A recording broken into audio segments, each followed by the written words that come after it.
I woke up in a hospital room with a stranger's breath measured by a monitor, and somewhere beyond the sterile curtains, the world I'd spent 67 years building, quietly folding itself into 4 words. We can't take care of you. Our vacation is more important.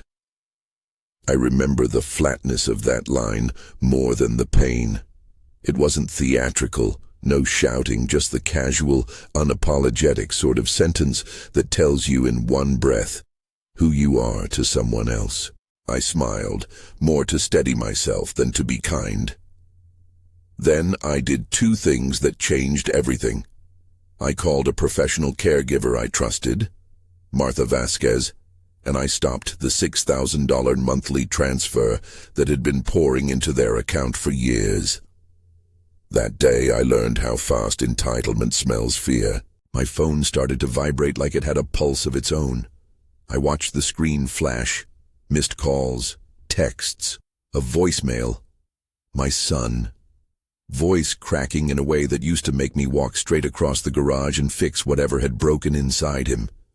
Now it sounded like someone who had just realized a paycheck had been cut off. "Dad, what did you do? Call me." Another voicemail. "Jennifer, terse and sharp. You don't get to play games with our life." I listened to the messages from the hospital bed, the steady hiss of oxygen and the clinical light on my face, and let them pile up. There was a peculiar calm in the fact of listening, maybe because for the first time in decades I did not have to answer. Before we go on, if this is resonating with you, hit subscribe and type 1 word in the comments, boundaries or family. It helps me know who's listening. It wasn't always like this. The story that led to those hospital curtains and that one small decisive click, stopping a monthly transfer, starts in a grease-scented garage and a pickup truck with a gloss of sweat and stubborn pride. I built a life from the kind of work that your hands remember long after your memory forgets names. I opened an auto repair shop when James was a kid, stayed long hours, sold it eventually, after blood, a few lawsuits, and about $2 million in the account. I sold it because I wanted to at least feel the relief of turning a page, not because I wanted to wash my hands of responsibility. I bought a house with the proceeds, paid for James's college on and off, and yes, gave him things I thought would help. A $680,000 house when he hit a rough patch in his 30s, a nearly new $45,000 SUV because the old truck kept breaking down, and a steady $6,000 monthly support check for years that patched holes nobody else would see. I never saw those gifts as payoffs or investments in the usual sense. They were, to me, the stitches men sew into family to hold the seams together. You patch what tears. You mend. You pay so the ones you love don't have to know the grinding anxiety of bouncing checks. For a long time, it felt right. The shop had given me everything. Sharing the harvest seemed natural. There is a line between giving and enabling, but it's not always visible from the inside. It's more like fog on the road. You only see where you're steering after something wakes you up. For years, I told myself I was being generous. James called it support. Jennifer called it stability. Lindsay, my granddaughter, 12 and clever in ways adults often miss, called it grandpa helps. I liked that. Who doesn't like to be needed by the young? It warms you, defeats the quiet that comes with age. But there were signs, small ones, easy to rationalize, calls that came more for bailing out than for asking help. A dinner invitation turning into a request to wire funds. The occasional "can't cover the mortgage this month," which somehow always came with receipts for dinners out and plane tickets. I made excuses, told myself the world throws curveballs, and kept writing the checks. My generation is handy with absolutes. You help your family.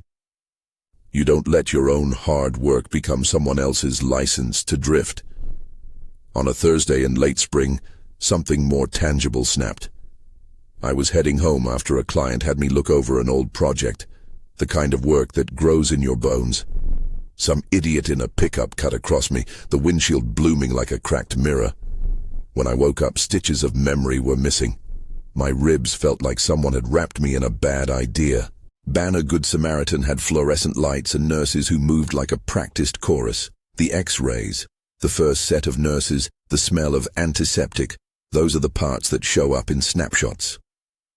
What I remember clearly is the way James and Jennifer used words like they were appointments on a calendar. They were there for the first hour. They sat at a corner of my bed, a polite distance. James kept checking his phone. Jennifer kept describing a trip she and a friend had booked months ago. I coughed. My voice was small. I need help, I told them in a way that felt like whispering a reveal. I'll need someone at the apartment for the next few weeks. We can't, Jennifer said, which is different from we won't. It's the word people use when they've optimized their lives around comfort. We've got the trip. We've been planning it. We can't be tied to the apartment. James, who'd always been an easy man to influence, looked down and inhaled like a man looking for a justification he wasn't sure he could give. They left early that afternoon for Honolulu. They told me to get better. They kept the SUV. There are betrayals so small you almost miss them until they fester, and then they're like a stone in the shoe you can't stop telling stories about. This was not small. This was a public, practical choice. When help was needed, they chose a culture of convenience over the inconveniences that come with family. I remember making the decision in a way that surprised me. It felt less like revenge and more like the last stitch in a seam that had been flapping for years. I liked my dignity. I wanted it back. From my bed, with Martha's number dialed on my son's old flip phone, because some things in life don't need the latest gadget, I asked her to come. I told her what the doctors said, what my limits would be. She arrived that evening like someone with a map for my life's next stretch. Martha had worked with elder patients for years. She had an old soul's patience and a practical muscle memory for what needed doing. She loved classic cars. She understood what it meant to save things. The other step was administrative and, for me, the sharpest. I called the bank and stopped the $6,000 monthly transfer. It was a single click against years of habit, but it was also a line drawn. I had given, yes, but I had also let myself be taken. I did not want to turn 70 as a man whose life had been picked apart for convenience. I should be clear, this wasn't impulsive. It was thought out. I had written the checks for the better part of a decade. I had balanced between being generous and being used. The accident simply removed the soft rationalizations and left me face to face with the ledger. I counted literally, and I decided my assets needed boundaries. I understood that stopping that money would provoke a reaction. My life had trained people to rely on me. Money doesn't teach gratitude, it teaches expectation. That's the hard lesson. Once the transfer stopped, the reaction was immediate. The phone exploded in the way storms do. First a feral wind of panic, then a rain of recrimination. Missed calls multiplied. Texts came in with all caps, and the kind of anger that is mostly fear masquerading as entitlement. James left a voicemail that said simply, "You don't do this to your family." Jennifer sent a message demanding my account be unblocked because we have bills. She used the word we like it was a netcast to catch her choices. Lindsay sent a text, short and embarrassed. "Grandpa, are you okay?" That one mattered. That one always matters. Martha did what she does. She shut the door softly, called me by my name, and stayed steady. People like her have a rhythm. You notice it when the house tilts and someone keeps it level. She dealt with the in-person blowback that night when Jennifer showed up at my apartment and started pressing the intercom like someone trying to force open a stuck window. I could hear the muffled argument from the bedroom.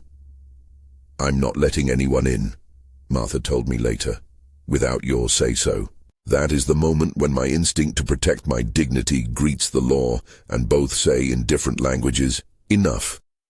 It was also the moment when options stopped being theoretical. You would think cutting off a bank transfer is a small mechanical act. In my world, it was seismic. It moved people the way a tremor moves glassware. I thought, as a man who had raised a son and supported a family through thick and thin, that the shock would be temporary. I thought they'd call to negotiate, to ask, perhaps even to understand. Instead, they mobilized in the way people do when entitlement is challenged.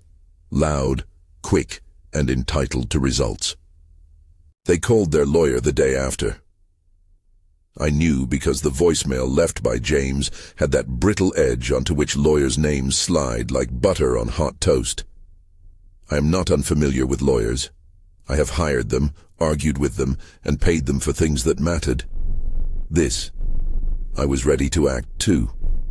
I called Gerald Porter, a quiet man with the sort of patience and steady competence that smells faintly of a courtroom wall he's seen too often. He met me at his office 2 days after I left the hospital. We drank bad coffee from paper cups, and he told me in a straightforward way the difference between feeling morally right and legally protected.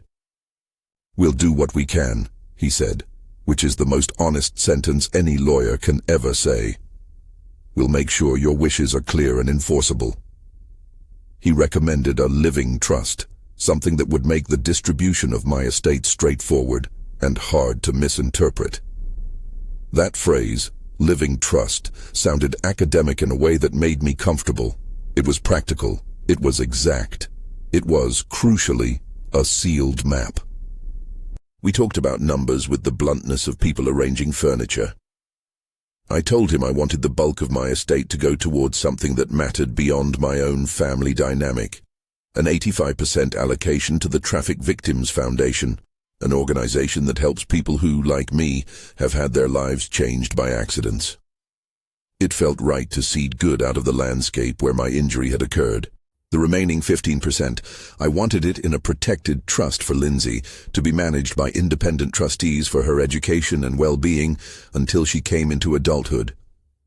That 15% was not a punishment toward James. It was a shield for Lindsay. James would get nothing directly through the estate as long as he continued to make choices that demonstrated entitlement over accountability. Gerald and I were careful with the language. He kept reminding me that this was my decision and that legally it was my right to decide where my assets would go. He also warned me about the predictability of backlash. People sometimes respond to boundaries by escalating, he said, which I took to mean they will try to work around you. We drafted the trust. I signed. My signature felt like the closing of a locksmith on a door that had been open too long. I felt lighter. There are moments that land with a weight that's physical. Signing that trust was one. Letting go of the automatic transfer was another. Both felt like reclaiming territory that had been negotiated away in small increments over years. I do not say any of this with triumph. It was more like a sober inventory. What I had given, what it had become. It's strange to realize that what you meant as shelter became, for someone else, a hammock. News of the trust's specifics traveled faster than I expected, not because I leaked it, but because people noticed the sudden absence of a thing they'd come to count on.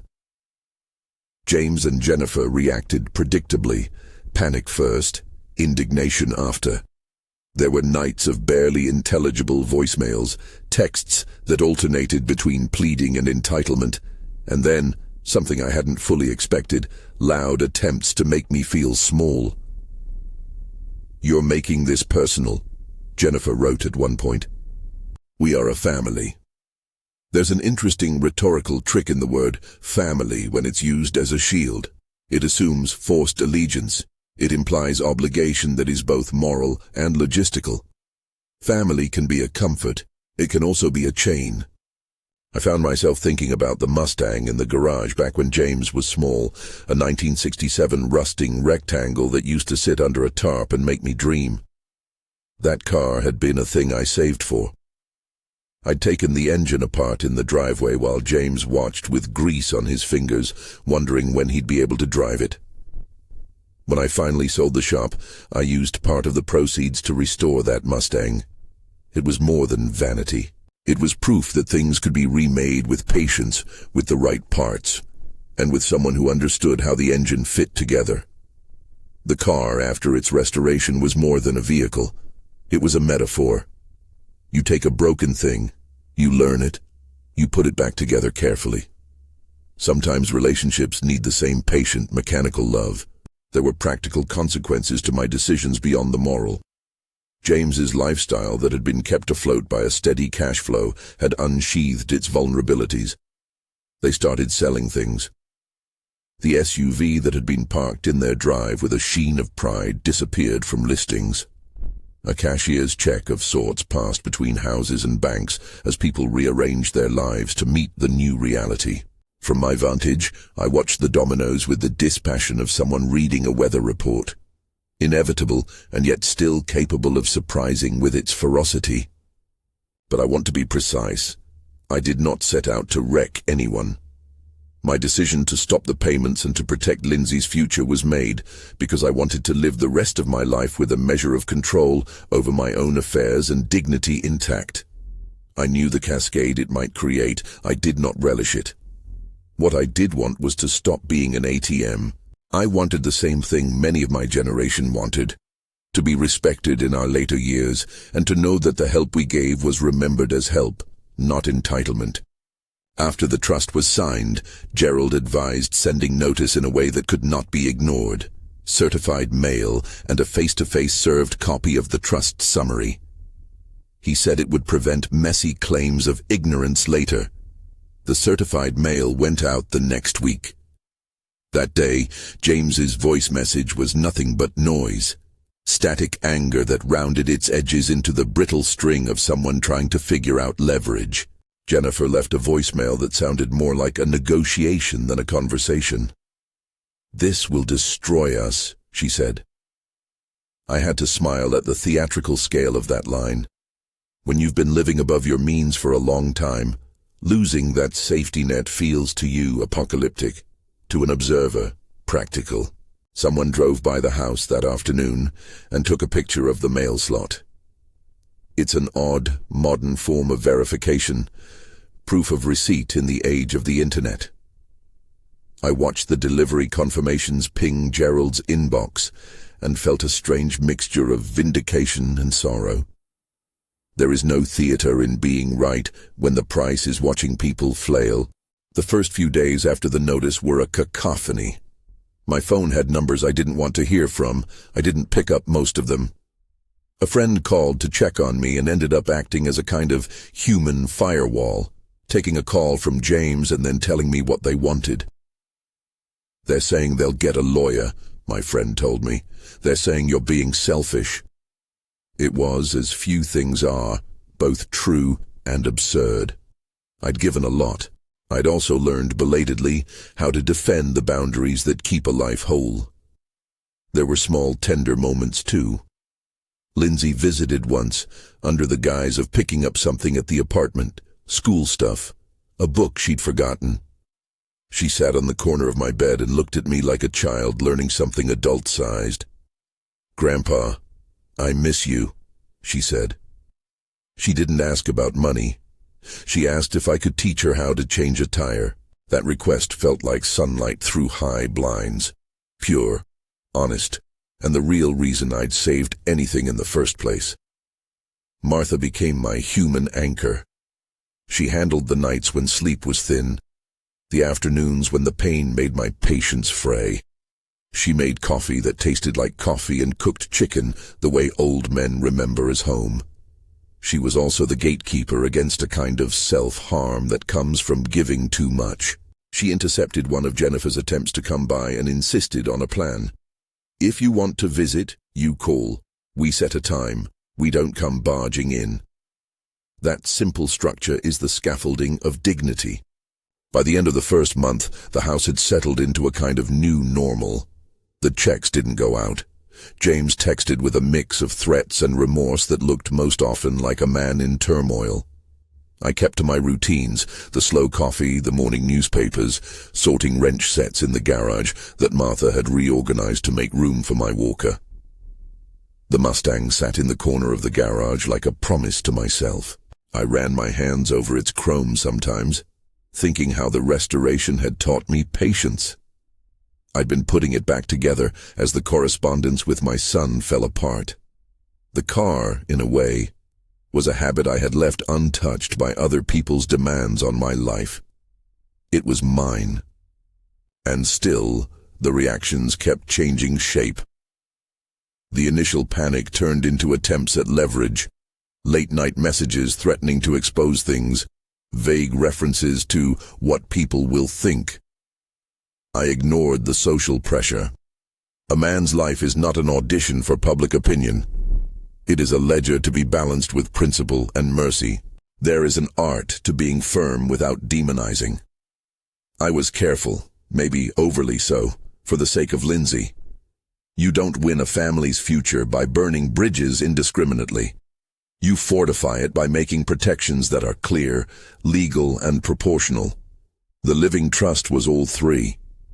But I felt, with the same clarity with which I'd felt the hospital lights, that something more serious was gestating. People who have been relying on a stream of support don't simply accept a dry creek bed. They try to dig. That is when the calls from James's friends started. Not to check on my health, to find loopholes, invitations to talk, to clear the air, held an undercurrent of negotiation. "Let's sit and discuss this like adults," one man said, who had once managed an account transfer for them and now called as if he were asking to borrow sugar. I didn't take those meetings. My lawyer told me to be cautious. I trusted him. One evening, about 3 weeks after I had stopped the transfers, I opened a paging app on my phone and saw a string of missed calls. Numbers I recognized as the domain of our shared life. They left messages that were increasingly frenetic. "Dad, we can't do this," James said at one point. "Call me." There was a pause, the kind that carries the weight of someone searching for a tone that will win. "You don't understand. Things are tight." There is mercy in listening to someone who's finally awake to how their choices have consequences. But mercy is not the same as surrender. I want to be very clear about that. I did not seek to destroy James.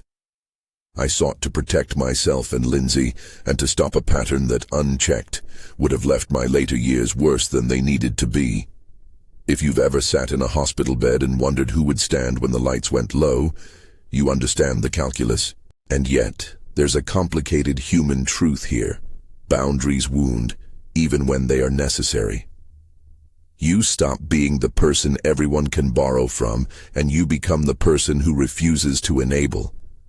Those two titles carry different resentments. I learned that quickly. It's worth saying that, in the weeks that followed, the small humiliations started to surface. James sent a menacing email with a line about consequences that felt less like a legal threat than an attempt to shame. Jennifer called my neighbor to ask about my health, and when denied, posted a string of what-ifs on social media, half-truths and rhetorical questions designed to prod sympathy. It was messy and human and frankly predictable. Gerald advised that we document everything. "If they decide to take legal action, we need a clear record," he said, which is to say, boundaries have a paperwork habit. When the first certified letter arrived at their address, an official summary of the living trust and the allocation of my estate, someone took a photograph and sent it to me as if it were a trophy. The picture arrived with a message. They got the notice. I opened it and saw James in the photo, forehead creased, holding the paper like it had punched him. In that moment, I felt a twinge of pity. Pity is not the same as forgiveness. It's an understanding that people are often on a trajectory that they didn't fully engineer. But pity and protection can coexist in a man's heart. And so the first chapter of this story closed on a very particular scene. A hospital bed, a stopped check, a signed trust, and a mail slot that had delivered the news with the finality of a sealed envelope. I had done what I thought was necessary. The immediate fallout had been loud, messy, and revealing. People's priorities were no longer pretended, they were laid bare. I spent evenings working on the Mustang, turning a wrench, feeling the clean, simple feedback of metal on metal. It ground out something in me that arguments and voicemails could not. It was a practice in rebuilding. The engine requires parts that fit. Relationships require the same. You can't replace a piston with goodwill. You have to source the pieces, test them, and then let the thing run. If anything was clear by the end of that first month, it was this. Stopping the payments was not the end of a problem. It was the beginning of a reckoning. I didn't know how far the consequences would spread. I didn't know if I had finally made a change that would set my granddaughter on a different arc, or if I had simply lit a fuse that would burn bridges I couldn't rebuild. I only knew that I had stood up, for the first time in a long time, and refused to be used. They reacted the way people do when the river they've been wading in dries up. They made noise. They called lawyers. They sold things. I sat in the middle of a house with my repaired Mustang in the garage and Martha humming in the kitchen, and I listened to the storm passing through their lives. It was not a clean victory. It felt like clearing brush to create a firebreak. Necessary, perhaps ugly, and still, in the end, constructive. That night, as I turned a bolt on the Mustang's carburetor and felt the old muscle in my hands remember how things fit, I thought about what real reconstruction requires. Patience, yes, but also a willingness to let things be broken while you figure out how to fix them. I slept the first night without the low-grade dread that had been my companion for years. There is a dignity in that. And yet the phone kept buzzing, a low, persistent reminder that the world I'd changed had not yet settled. The next morning there was a voicemail that made the skin at the back of my neck prickle. A recorded voice, formal and clinical, mentioning a request to review my capacity, and suggesting someone might be coming to assess my ability to manage my affairs. The words were careful, like a surgeon speaking through cloth. I saved that message. I told Gerald. He told me what to do and what not to do. It was all familiar. Paper trails, independent assessments, documentation. He said clearly, "In this case, you can defend your choices." His voice was steady, not promising victory but promising a plan. That voicemail is where things began to sharpen towards something more dangerous than angry texts. People escalate when their backs are up against the wall. They look for leverage, but that is a story for the next breath. For now, the certified letter had been delivered. The trust had been filed. The transfers had stopped. The Mustang waited in the garage as if saying in chrome and leather, "We can be put back together." I lay my head down and felt an ache I would not wish on anyone, a mixture of loss, relief, and a quiet sense of rightness that is hard-won and deeply, sometimes painfully, personal. The voicemail about an assessment was the spark. Within a week, a petition arrived, filed in Maricopa County, asking the court to declare me incompetent and to appoint a guardian to manage my affairs. The paper was clinical, clipped, and impossibly bold. It named James and Jennifer as petitioners, quoted a report attributed to Dr. Patricia Lansing, and asked that someone be appointed immediately to safeguard my estate. Reading it felt like being told, in a legal tone, that my life was no longer mine to steer. I remember the exact way Gerald folded the paper back into itself, as if it were fragile. He sat across from me in his office with his hands locked together and said, "They've filed. We need to respond, and we need to do it clearly." His calm is steady in a way that keeps storms from looking as dangerous as they might otherwise. We sent notice that same afternoon contesting the basis of the petition and requesting an independent competency evaluation. I wasn't eager for a courtroom spectacle. I was eager to show that I could still think, decide, and hold my life with intention. What followed felt like an odd inversion of the old days. Once I had money and influence, people came for favors. Now that I'd set limits, they came with paperwork. James's lawyer filed the initial packet with an evaluation attached. It claimed concerns about my memory and decision-making. Our side answered with 3 independent recent medical assessments: neurology, geriatric psychiatry, and a comprehensive cognitive exam, each documenting my competence to make decisions about my estate and my care. Those reports were not perfumed with sympathy. They were clinical and precise. They listed my medications, noted my pain management needs, and described my capacity to understand and manage my affairs. They used language that judges respect: objective, repeatable, contemporary. In court, a lot of the theater we see on television doesn't exist. Things are quieter, full of paperwork, and fewer people than you expect. Judge Patricia Morrison listened to both sides with that look judges have. The one that says she is measuring more than words. She is looking at motive, at timing, at whether the petition was born of genuine concern or of convenience. The petitioner's counsel produced the evaluation attributed to Dr. Lansing. It was short and vague, dated months earlier, and full of phrasing that seemed rushed. Under cross-examination, it began to show cracks. Gerald had prepared questions that were precise and non-scatological. There is a craft to exposing weakness without vindictiveness. The upshot was this. The court heard that the evaluation attached to the petition did not comport with the recent independent exams. There were irregularities in how the evaluation had been obtained and in certain mismatches with contemporaneous medical records. The judge asked pointed questions about why the petition had been filed so quickly after the trust notice had been delivered. The hearing was not a gladiatorial shouting match. It was, instead, a slow unpeeling of motives. Evidence matters in a way that rhetoric does not. The judge dismissed the petition, stating that the record showed I had capacity and that the petition lacked sufficient grounds. More than dismissing it, she ordered the petitioners to pay a portion of my legal costs. It was not a punitive moment for spectacle. It was a legal recognition that the machinery of the court had been set in motion without adequate basis and that there are consequences for misusing that machinery. I remember feeling, for the first time in months, the room release like a sigh. When the ruling came down, relief was immediate and profound in private, not in performative glee. I had no wish to make my child suffer a public humiliation. I wanted rightness, not revenge. Still, there was a pragmatic satisfaction. The boundary I'd drawn had held when tested. That is not nothing. That is a thing that steadies your hands back on the wheel.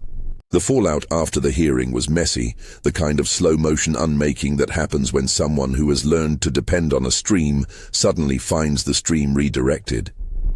James and Jennifer found themselves confronting bills they'd postponed. The SUV that had been glossy in their driveway was quickly gone from its spot. I heard that it had been traded in and later sold at a discount.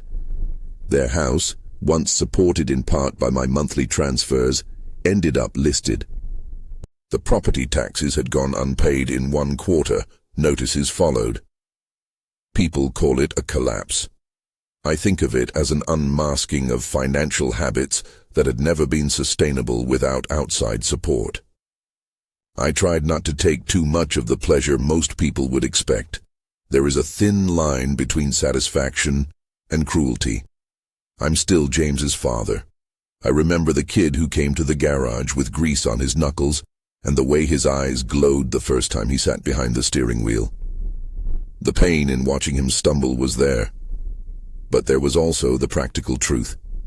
Patterns have consequences. You can't bail out irresponsibility forever and expect a clean ledger. The couple's marriage frayed. Arguments that had once been manageable became fault lines under the strain. I don't know the intimate reasons a marriage breaks. Those are private and layered. But I know that constant stress about unpaid bills and public fights over my estate contributed to a pressure cooker environment. Jennifer and James separated, then filed for divorce.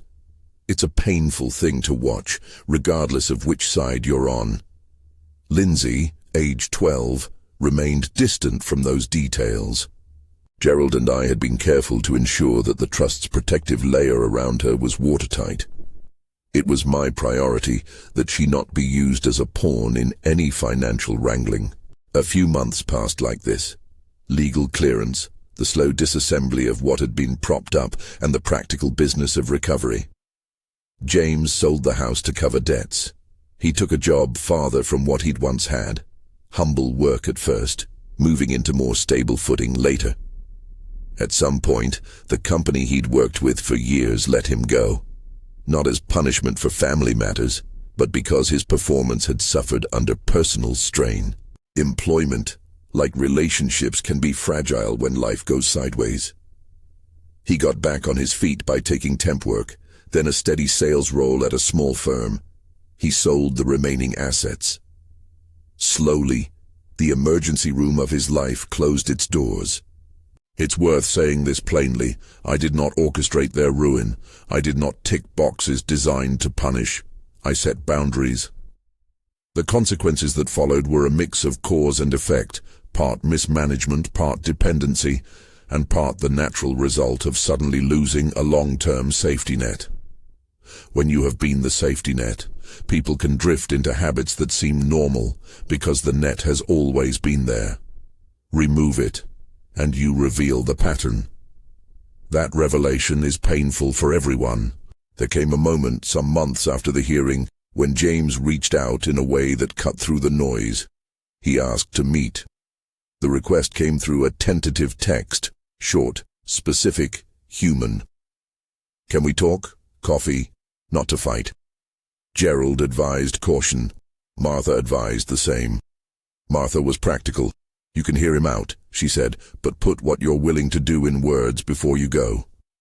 I agreed to a public meeting at a small diner I knew, the kind with chipped booths and reliable coffee.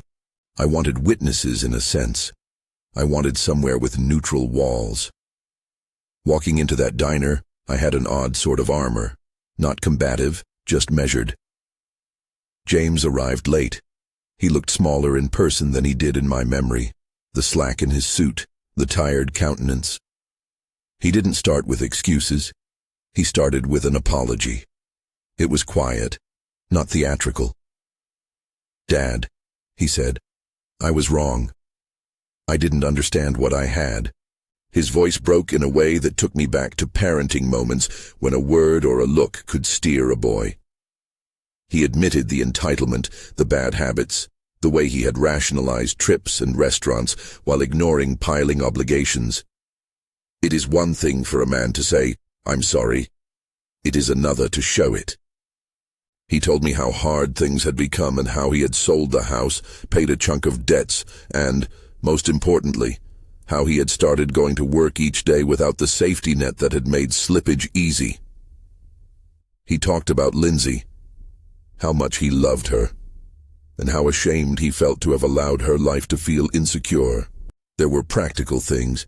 He'd cut contact with a few enabling friends. He'd gotten rid of some recurring expenses. He'd started therapy to try to understand his entitlement patterns. I listened. My instinct was a complex mixture, a father's heart that wanted to repair, and an older man's sense that trust is earned, not granted. If you've ever had to rebuild something, whether an engine or a life, you know it takes time and specific acts. "I want to earn back your trust," James said. "I don't expect it overnight." There was a sentence I hadn't expected.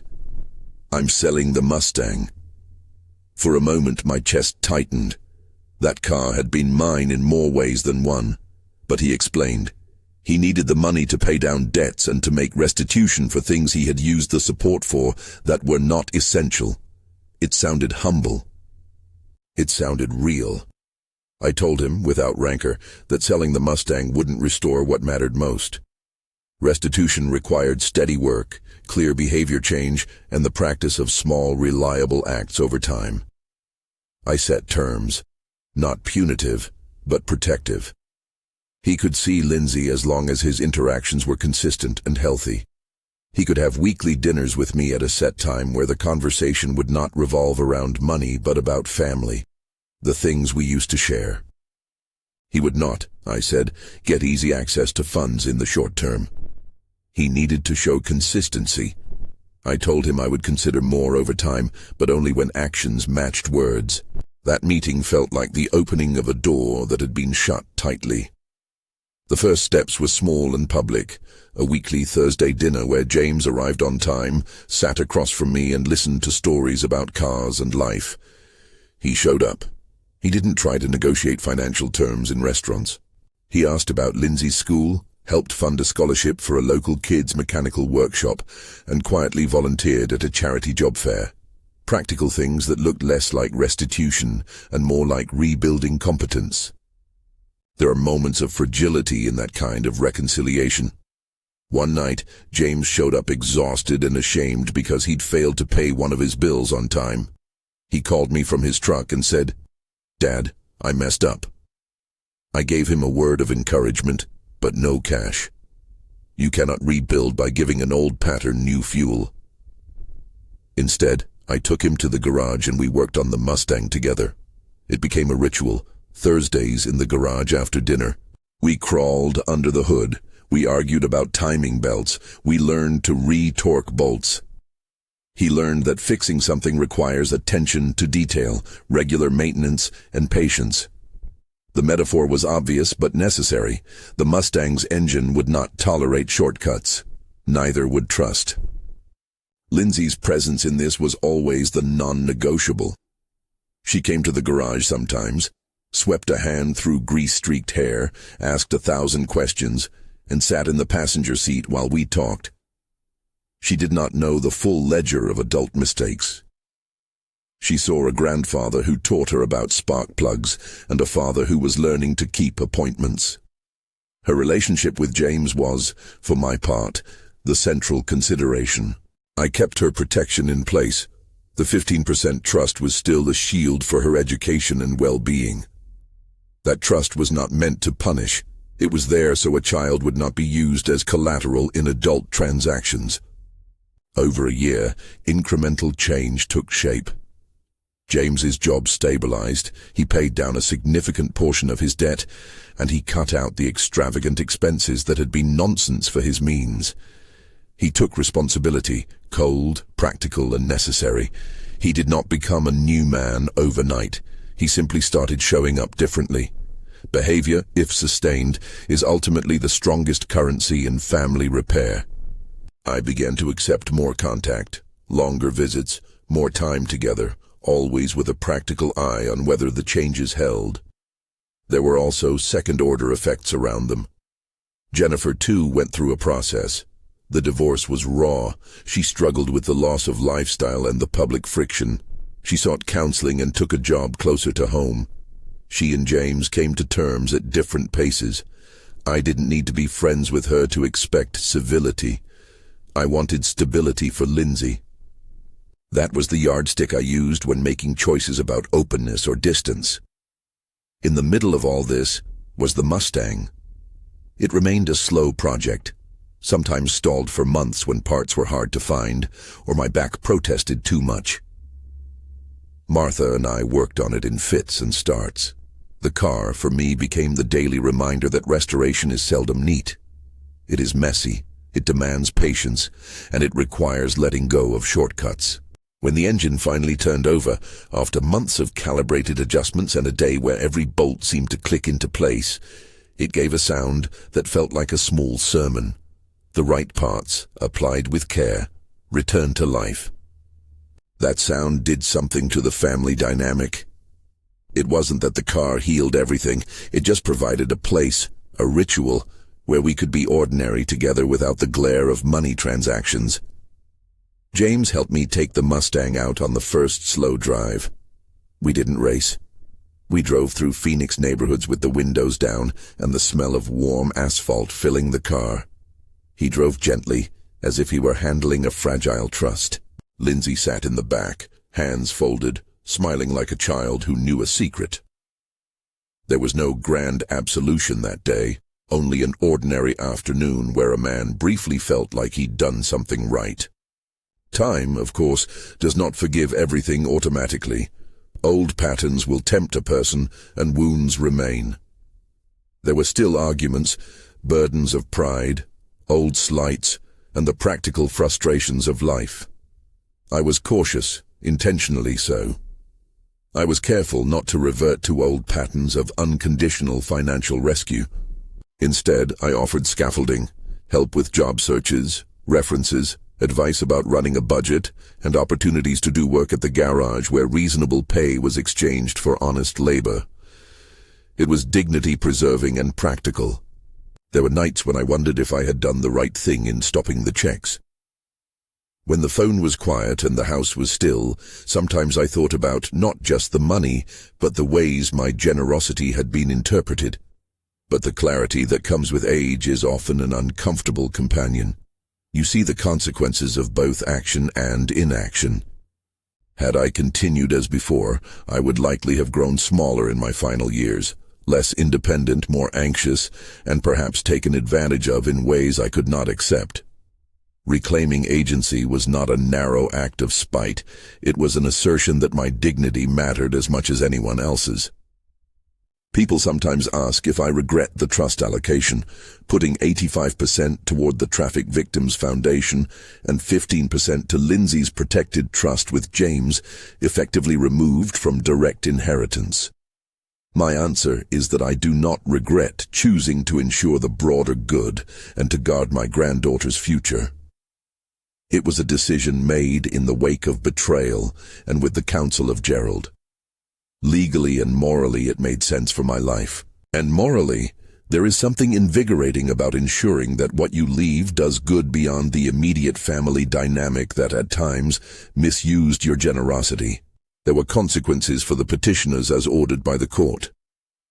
The judge required them to pay a portion of my legal costs. It was not a spectacular punishment, but a formal recognition of misuse of the court. That decision itself was an enforcement of boundaries, an official acknowledgement that the legal system should not be a tool for private advantage. Afterward, there was some soul-searching. That often looks like reparations in small acts, calls that became less defensive and more reflective, visits that included helping hands instead of demands, apologies that were less about tone than about changed behavior. James's remorse when it came was not theatrical.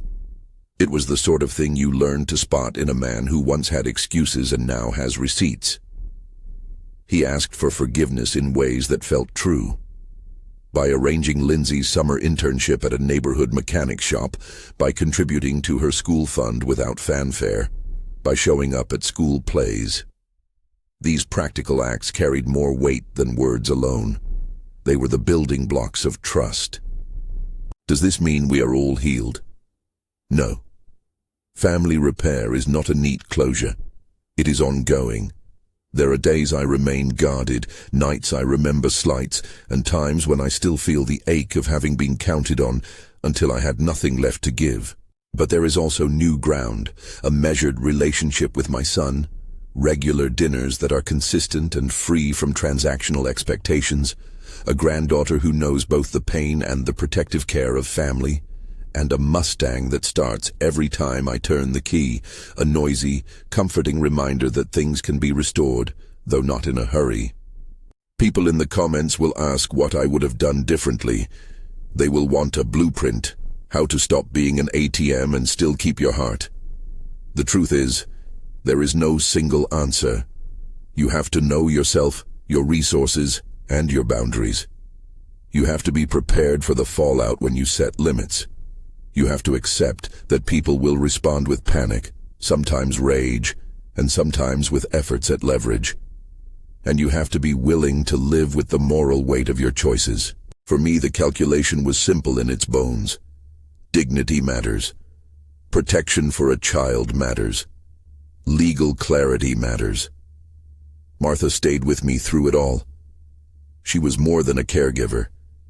She was an anchor who kept the house from tilting when the storms hit. She made sure I ate when my appetite dipped, made sure I had appointments scheduled, and put real plates on the table when stress threatened to reduce meals to takeout. She also loved the Mustang, and would come out and hand me a wrench when my hands needed a second pair. In small ways, cups of good coffee, a call to check if I needed something, she restored a sense of normality that no legal victory ever could. There were nights when I took the Mustang out alone. I would drive slowly and let the engine sing. The road cuts through thinking, sometimes into grief, sometimes into gratitude. I thought about the lessons I'd learned. Generosity without boundaries is a liability. Love without limits can be a route to enabling. Protection for the vulnerable, like my granddaughter, must sometimes be carved from tough decisions. I thought about the times when I had been generous for the right reasons, and the times when my generosity had been misread as a permanent resource. At the center of the story is a simple truth. People will become what you train them to be. If you are always available as a bank, you will be treated as one. If you model accountability, you teach it. It is a blunt thing to accept, but it is the engine of family dynamics. I chose to be intentional. I chose dignity. I chose to protect a child's future over enabling an adult's convenience.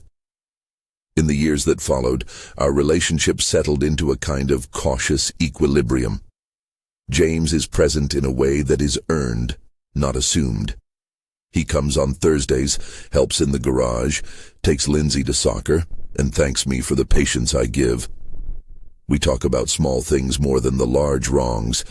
Sometimes the small things are enough, sometimes they aren't. But they are real, and that reality is the thing we are working with. There's no grand moral lesson packaged for everyone. Every family is a different machine with different parts. But this I can offer from what I lived. Boundaries are necessary. They are not cruelty. They are an act of preservation, both for the self and for those who might otherwise be used as collateral in entitlement. Justice in my case came not from revenge but from the court's recognition that a petition born more from panic and convenience than genuine concern should not stand. The order requiring payment of legal costs was not revenge. It was a legal rebuke to misuse of process.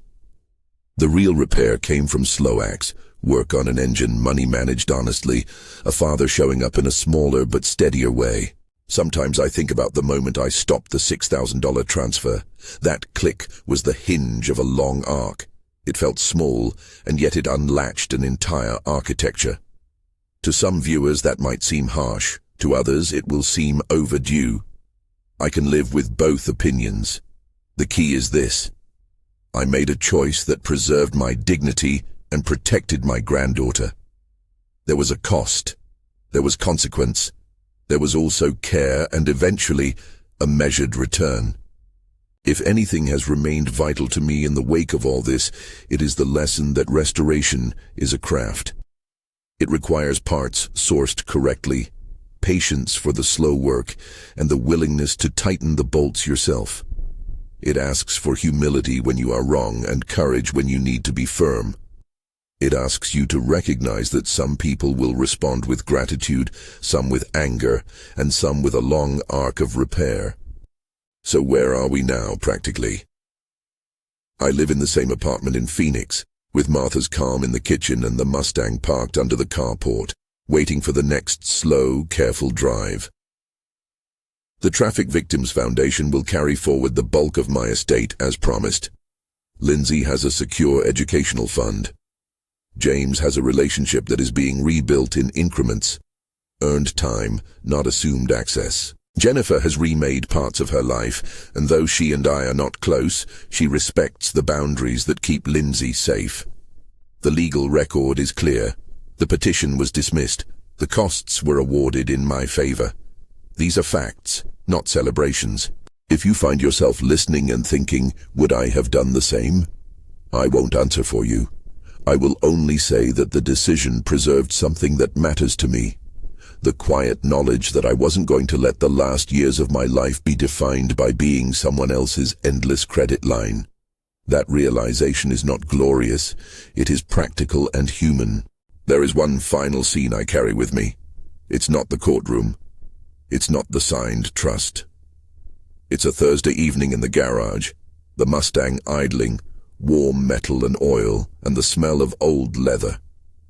James and I stand shoulder to shoulder, a wrench in his hand and a rag in mine, listening to the engine find its rhythm.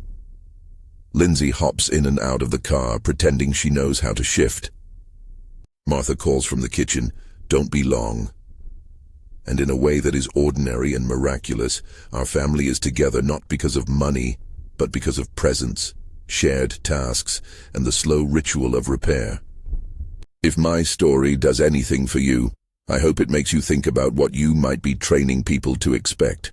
Generosity is a virtue. Boundaries are not the opposite. They are the frame that lets generosity be sustainable. If you've been used, know you don't have to accept it forever. If you've been the one leaning too hard on someone else's kindness, there is a long, difficult, but possible road to earn back trust. If you found this meaningful, I'd appreciate it if you'd like this video, subscribe for more stories like this, and share your thoughts in the comments. Have you ever had to set a boundary that changed everything? Tell me one word: boundaries or family. I read them all, and I learn from them. For now I turn the key, and the Mustang breathes.